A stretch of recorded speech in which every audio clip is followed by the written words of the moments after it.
Alhamdulillah, harus semangat. Iya. Jadi hari ini kita akan melakukan percakapan praobservasi ya Bu Nur, di mana tujuan dari percakapan praobservasi ini agar nantinya ketika pelaksanaan observasi di kelas, Ibu Nur akan lebih siap dan percaya diri. Oke, baik Bu Nur, di percakapan praobservasi ini saya ingin mengajukan beberapa pertanyaan. Untuk pertanyaan pertama, apa tujuan pembelajaran yang ingin Ibu capai?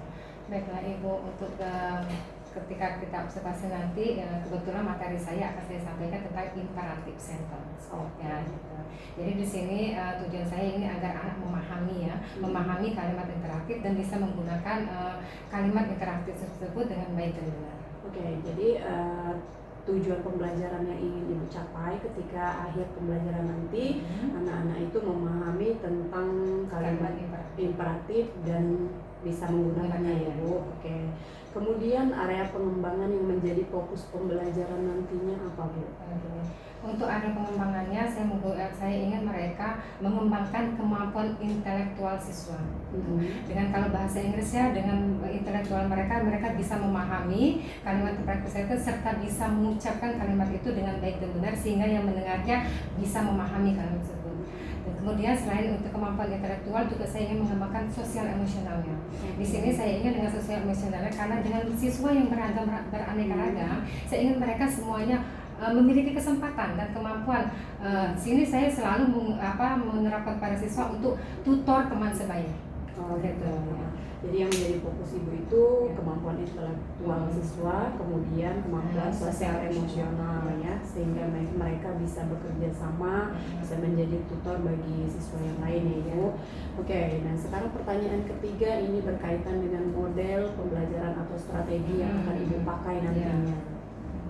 Untuk strategi pembelajaran yang jelas ya Ibu ya, untuk kita sebelum masuk ke dalam kelas kita menyiapkan rencana pembelajaran, perangkat pembelajaran Ibu ya. Setelah itu kita menyiapkan juga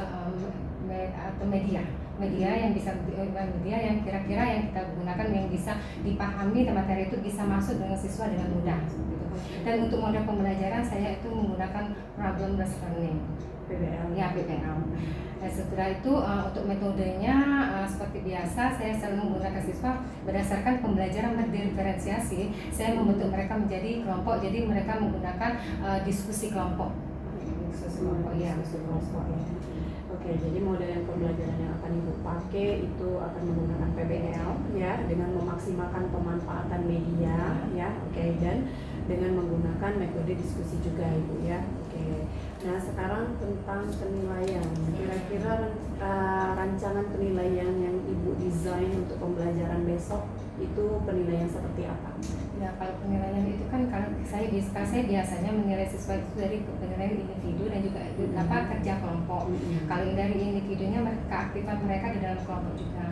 Tapi di sini saya mau menekan kepada siswa untuk jangan untuk melibatkan semua murid untuk bisa berperan aktif dalam itu. Jadi untuk yang penilaiannya itu jadi saya menilai keaktifan mereka, cara mereka bekerja sama, sudah itu cara mereka dalam memahami materi juga bisa dalam pronunciations, pemahaman mereka dalam materi seperti itu. Oke, jadi keaktifan kelompok dan keaktifan dalam pembelajaran ya, serta pemahaman mereka terhadap materi itu. Oke, untuk sasaran kelasnya kelas berapa ya? Oke, saya ini kebetulan mengajar di kelas 9 Ibu. Kelas 9. Ya. Jadi insya Allah nanti kita ketemu di kelas insya Allah di kelas 94. Kelas 94 ya Bu ya, hari apa jam berapa? Hari Kamis jam ke-5. Oke. Nah, sekarang yang berkaitan dengan RHK yang sudah Ibu pilih ya Bu. Jadi kalau saya lihat di sini indikator pilihan Ibu itu tentang aktivitas interaktif ya Bu. Di mana di indikator aktivitas interaktif itu ada beberapa target perilaku yang harus Ibu munculkan. Nah, yang ingin saya tanyakan adalah upaya yang akan Ibu lakukan untuk memunculkan target perilaku itu apa ya? Kan target perilaku saya yaitu memfasilitasi siswa agar berperan aktif dalam pembelajaran. Jadi semua siswa itu difasilitasi agar bisa berperan aktif karena seperti kita tahu kadang setiap kelas itu kadang hanya ada beberapa siswa aja Bu yang aktif. Apalagi bahasa Inggris hanya beberapa siswa. Jadi agak gimana ya, agak berperan, maksudnya tuh kita tuh ekstra keras ya, ekstra untuk bagaimana caranya agar siswa ini ikut juga. Makanya saya bilang kayak gitu sama teman. Jadi sama teman-teman mereka, anak itu, nak yang sudah bisa, tolong ajarin yang nggak bisa. Jadi di sini saya itu memfasilitasi dan memotivasi murid itu agar di dalam satu kelompok itu jangan hanya satu siswa aja dia yang aktif seperti itu. Jadi penilaiannya hanya itu aja. Jadi tolong kalau kamu bisa, ajarin, nggak bisa. Jadi dia bisa tunjuk tangan, saya Bu. Jadi dia juga aktif dalam belajar walaupun temannya tadi sudah ngajarin dia kayak gitu. Jadi besok-besok dia aktif juga seperti itu. Jadi ibu akan memotivasi siswa itu untuk menjadi tutor sebaya sehingga yang lain juga bisa terlibat aktif dalam pembelajarannya ibu.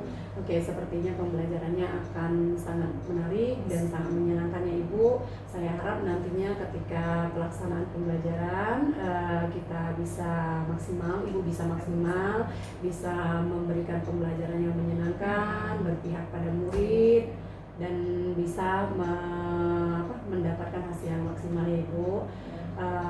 Cukup sekian untuk hari ini. Sampai ketemu lagi di jadwal kita ya ibu. Terima kasih. Good morning, student. Good morning. How are you today? I'm fine. I'm so great today. Are you ready to study? Yes, we are ready. Okay, excellent. Okay, before we start our lesson today, we want to help you to lead your friends to pray first before we start our lesson.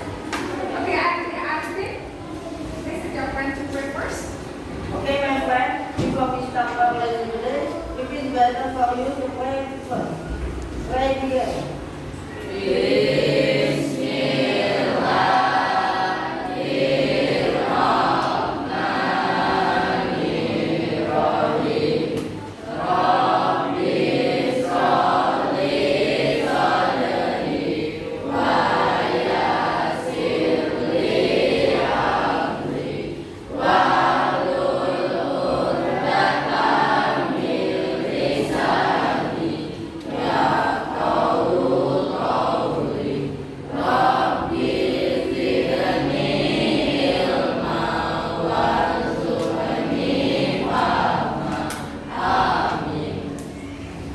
Stand up.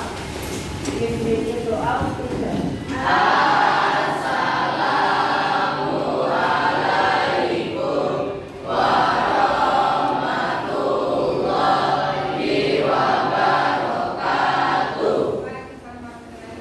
Ini sedang. Aisyah. Akbar. Ada ma'am. Okay, sorry ya, banyak. Jadi ya. Okay. Before we start our lessons, I just want to look around you. If there is a garbage under your table, please take it and throw it in the garbage bin. There is some garbage under your table. Ada sampah nggak di sekelilingnya? There is no. Okay. If your class clean, you feel comfortable to study, right? Kalau kelasnya bersih, kita akan nyaman untuk belajar. Dan bajunya sudah rapi? Okay. Now, who want to help me to mention our class agreement? Siapa yang mau membantu saya menyebutkan kesepakatan kelas kita? Okay? The first. Respect each other. Apa respect each other? Menghormati satu sama lain. Have you done it? Sudah kamu kerjakan? Okay, good. And next? Okay, keep silent when the teacher is explains about the lesson. Diam ketika guru menjelaskan sesuatu. Have you done it too? Okay, great. And next? Be kind to others. Be kind to others. Berbuatlah baiklah kepada yang lain. Of course, sudah kami kerjakan ya. And what else? Okay, never. Okay, never. Okay, thank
Ya, kamu ini perhatian untuk answer this question.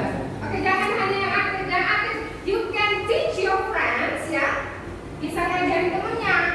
Yang nggak bisa tadi bertanya sama yang bisa. Oke? Oke, question number 1. Move this book south to the left. Raise your hand. Itu kalimat literasi apa ya? Momen. Iya. Apa-apa? Perintah. Active. Don't be afraid to make a mistake. Jangan khawatir. Kalau salah juga aku nggak bakal marah, aku nggak baju, juga nggak bakal gigit. Ya, number 2. Today, I walk to school with my best friend. Incorrect sentence. This is not incorrect sentence. Let's say that. Because, seperti saya jelaskan tadi sebelumnya awalnya, menggunakan teks apa? Ya, dan juga kata kerja kedua, past tense. Ya, ada subjeknya ya. Oke, itu number 2 bukan imperatif sentence. Oke, question number 3. Did you buy the apples I asked? No, itu bukan imperatif sentence nomor 3. Oke. Oke, number 4. Fitri, imperatif sentence bukan nomor 4. Bukan. Oh, dia bilang bukan. Could you buy me some carrots for dinner? Itu apa? Request. Oke, number 5. Donate too much noise at midnight. Children? Apa? Warning. Ya. Number 6. He complained the children make too much noise at midnight. Perhatikan. Bukan, yes. And number 7. Do remember to write down your name on both the answer sheet and the paper test. Itu kata perhatikan bukan?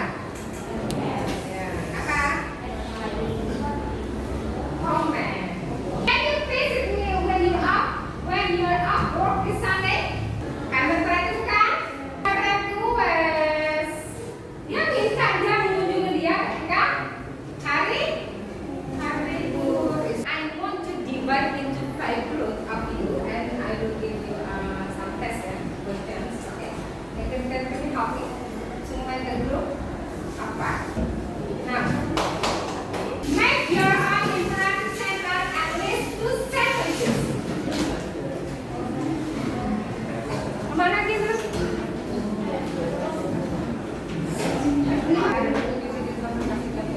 Nanti setiap kelompok lagi ya. Tulis silakan tulis. Ada 4 kan? 4 kalimat perintah yang perhatikan. Request, advice, comment sama warning. Ya, teach your friend. Ajar temannya. Coba. Teach your friend to answer this question. Kasih kesempatan temanmu untuk jawab pertanyaannya. So you work together. Jadi bekerjanya sama-sama. Itu you make a sentence, 4 kalimat. Setelah itu yang KKPD-nya, bekerja beserta didiknya itu arrange the jamu kerja to make a imperative sentence. Susun kalimat acak menjadi kalimat imperative sentence yang baik. Satu-satu ya.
observasinya sudah dilaksanakan ya Ibu. Jadi sesi ini kita akan melakukan percakapan pasca observasi, di mana tujuan dari percakapan ini untuk mengevaluasi sejauh mana jalannya pelaksanaan pembelajaran tadinya. Baik Ibu, pertanyaan pertama saya, apa perasaan yang Ibu rasakan ketika pelaksanaan pembelajaran tadi? Oke, baiklah Ibu, terima kasih Bu ya, kita sudah melangkah ke selesai pasca aplikasi. Ini dan berkaitan dengan pertanyaan Ibu tadi, perasaan saya ya, saya merasa cukup antusias ya Bu ya dengan pelajaran tadi. Alhamdulillah anak sudah terlibat aktif dalam pembelajaran dan sudah dengan ada materi yang saya sampaikan, anak sudah mengetahui tentang materi imperatif sentennya yang saya jelaskan kepada mereka, dan di akhir untuk pelaksanaan yang tugas mereka, alhamdulillah mereka bisa menjawab dengan baik. Dengan baik ya, oke. Nah, ini yang berhubungan dengan pengembangan yang Ibu lakukan di kelas tadi. Hal-hal apa saja yang Ibu lakukan untuk mengembangkan pengembangan yang Ibu targetkan kemarin? Berhubungan dengan pengembangannya kemarin saya kan mencoba mengembangkan intelektual mereka Ibu ya. Seperti kita tahu kalau misalnya untuk di dalam kelas rata-rata 17 yang ngajar, ini khusus untuk observasi itu satu kelas itu memang saya kebetulan saya mendapatkan kelas yang agak lumayan anaknya Ibu ya. Nah untuk intelektual mereka mungkin ya Bu, untuk saya mengembangkannya itu agak dengan ekstra ya Bu, karena saya selalu mengingatkan pada mereka jangan hanya satu atau dua orang bisa memahami materi, tapi tolong untuk itu intelektual mereka, untuk sosial emosional mereka itu dengan adanya kerja kelompok ya Bu ya, dan mereka itu saling saling membantu untuk menjawab soal itu dengan mereka saling memberikan ide ya. Misalnya ada yang tidak bisa, tolong cari kamus satu ini juga, jadi bisa saling berkolaborasi seperti itu. Seperti kayaknya. Oke, jadi itu langkah-langkah pengembangan yang Ibu lakukan. Sekarang nih, kalau menurut Bu Nur, apakah pengembangan yang Ibu lakukan itu sudah berhasil atau belum? Iya, kalau untuk keberhasilan itu Bu mungkin belum sepenuhnya Ibu ya, karena untuk itu kita perlu ada tahap-tahapnya. Karena untuk mereka itu kebanyakan siswa itu untuk pelajar bahasa Inggris, mereka itu tidak yang dari SD juga kadang pelajar bahasa Inggris juga dia tidak mempelajari. Ada yang sekolah swasta dia belajar bahasa Inggris, yang sekolah negeri dia tidak belajar bahasa Inggris. Jadi untuk awal untuk pemahaman mereka itu untuk dasarnya juga mereka harus lebih belajar kan, lebih memahami belajar lagi seperti itu. Jadi ya untuk itu saya harus ekstra keras ya Bu ya, untuk 100% berhasil itu belum bisa, karena untuk pembelajaran kita yang satu semester itu kan cuma terbatas oleh waktu ya Ibu ya, tidak bisa kita langsung mereka bisa memahami, jadi step by step lah kira-kira. Tapi saya akan berusaha untuk mereka bisa memahaminya dengan waktu yang ada, semoga dengan materi yang saya sampaikan insya Allah sampai kepada mereka. Oke, jadi kalau saya garis bawahi pengembangan kemarin belum sepenuhnya berhasil ya Ibu ya. Oke, baiklah. Kira-kira nih kendala yang Ibu hadapi ada tidak? Ya, kalau kendala setiap itu sekelas itu pasti saya menghadapinya. Itu kendalanya yaitu ada beberapa siswa yang kadang tidak antusias dalam mengikuti pelajaran Bu. Itu agak, padahal kita sudah semangat, ayo nah ikut deh aktif, karena mereka tuh kadang merasa minder atau merasa apa. Kadang ada juga yang dia kurang maksudnya bergabung dengan temannya atau bagaimana. Sering saya ngomong, ajak anak dia untuk belajar, tapi kalau sudah diajak tapi masih juga dia nggak mau ikut aktif dalam pembelajaran. Nah itu yang masih saya tingkatkan lagi, bagaimana cara mengajak siswa itu untuk lebih aktif dalam ikut proses pembelajaran. Oke, jadi kendalanya itu terletak di keaktifan anak ya, karena masih banyak anak yang ada beberapa aktif, sih Bu, ada beberapa anak belum aktif mengikuti pembelajaran ya. Oke, pertanyaan terakhir saya, langkah yang akan Ibu lakukan untuk mengatasi kendala tadi sehingga kedepannya tidak terjadi lagi bagaimana? Langkahnya Ibu ya, mungkin ini namanya coaching. Insya Allah nanti saya akan mengganti siswa. Saya sudah bilang pasti guru yang selalu masuk dalam kelas ini kan pasti sudah memahami karakter siswanya masing-masing. Mungkin kalau dengan sudah ada pembelajaran dengan berkelompok dia masih belum bisa ikuti temannya, insya Allah nanti saya mungkin panggil akan mengadakan suatu coaching dengan siswa itu lebih mendalam lagi. Semoga dengan adanya coaching dia bisa merubah perilaku dia itu. Oke, jadi langkah yang akan Ibu lakukan ke depan akan melakukan coaching terhadap anak-anak yang kurang aktif tadi ya Ibu. Oke, baik, terima kasih Bu Nur atas waktunya. Semoga apa yang Ibu rencanakan untuk ke depan dapat terlaksana dengan baik. Saya akhiri.